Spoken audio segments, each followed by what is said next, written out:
Siamo arrivati all'ultima serie.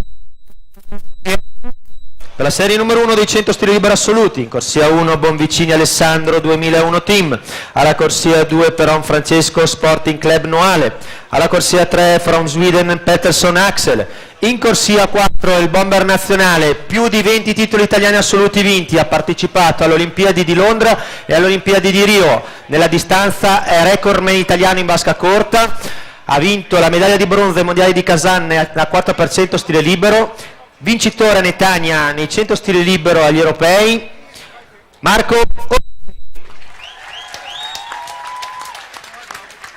Alla corsia 5 Frigo Manuel, rappresentativa Rosario.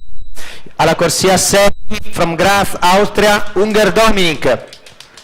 Alla corsia 7 from Graz Austria Adam Franz. E alla corsia 8 sempre da Graz Austria Offerer Marcus.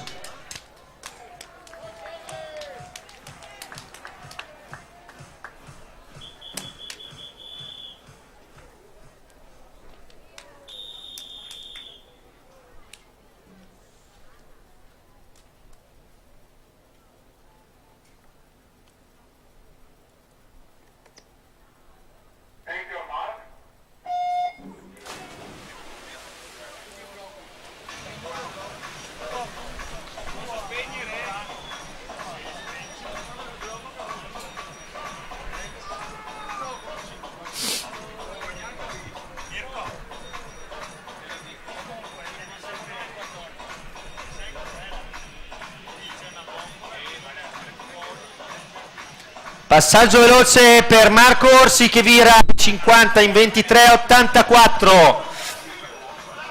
Non sembra avere rivali il nuotatore bolognese in forza al circolo nuoto WIS Bologna, le Fiamme Oro Nuoto Roma.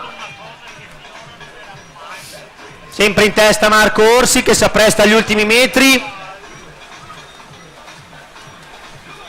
e va a vincere 50. Record della manifestazione 50 e 18.